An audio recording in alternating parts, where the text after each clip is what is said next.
Wait, what? What the hell are you doing? Cool stuff. What are you doing? That's my thing. No. Wait, cool stuff. Please. No, I didn't mean it. Oh, phew. That was a close one. Good thing I have hand warmers. Anyway, onto the Spy-cicle.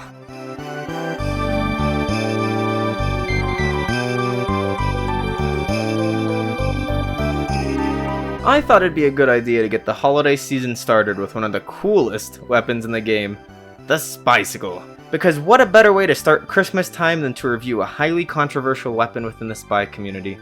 Oh god, what have I done? Okay, now onto the stats of the weapon. The Spy-cicle functions just as any other of Spy's knives would, the only real catch being that it will melt if you are lit in fire. After it melts, however, it will give you full fire immunity for 1 second, and afterburn immunity for 10. Seems simple, right? Then you may be asking, what makes this weapon so controversial? Well, you see, while the other stats are rather straightforward, the gameplay and overall concept of the weapon are very complex. The Spy-cicle has one of the most unique concepts out of any of Spy's knives. Instead of getting a simple buff after killing someone, you get a nerf for going near the pyro, which will usually be playing with your high-value targets, and a buff for escaping the pyro. It is a very interesting weapon that relies completely on how you, the player, uses it, and has a very high skill ceiling compared to Spy's other knives because of that. So if you want to kill with this thing, you need to 1. Determine where the pyro is, 2. Determine if their team is distracted, 3. Determine if their pyro is distracted, and 4. Will their pyro notice you before you can stab them? Now a lot of these things you should already be doing when deciding to go in or not. But with the Spy-cicle, you have an even smaller window to make a play, because even a single flame particle will ruin your day.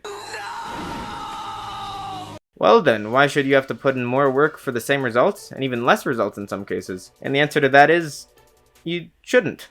I mean, look at it this way. Why walk at people's backs with melting ice when they're not going to turn around anyway? In casual especially, most people won't turn around if you're on fire. So what reason could there be to use this thing? Well, what if you're up against better players that know when to turn around, or in a competitive game where there's a higher amount of coordination? These situations are where the Spy-cicle shines, because if you get caught by the pyro, that means you're unlikely to get a stab anyway due to everyone already having turned around. But with the Spy-cicle, it gives you an extra chance to escape, because pyro's damage is significantly neutered when it's activated, and their teammates won't be able to track you nearly as well either. Sure, you won't be able to go for that epic trick stab that you can put in your frag movie, but if you really want to die, you can at least be useful and put a couple hundred damage into them with your revolver first. All in all, with this weapon you'll exchange kill power for longevity and consistency, so pretty solid design for a weapon that's designed to counter one specific class. But that makes me wonder, should any weapon be designed to counter a single class? Before you say it, no, I do not consider it useful against Tulung Heater Heavies or Cow Mangler soldiers. Those scenarios are not what this weapon was made for and are extremely situational. For a second though, let's look at all the other weapons that are built to counter one specific class.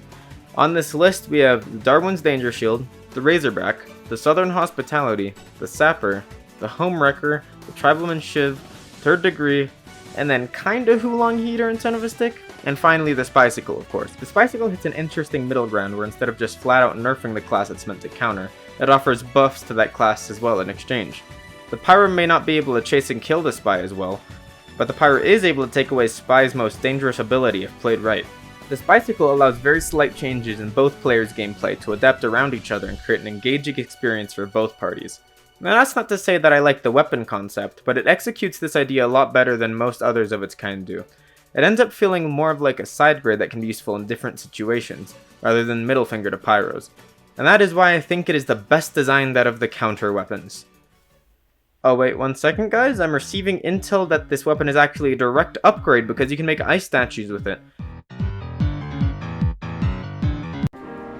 Well, welcome back to the end screen everybody. Thank you all for watching this video, and assuming I get it out by Christmas, happy holidays to you all. I thoroughly enjoy getting my ideas out there to teach people about the less thought aspects about the game. But please comment if you have a different thought process or opinion, because I'm definitely not always right and I would love to hear all your feedback. Anyway, without further ado, peace out.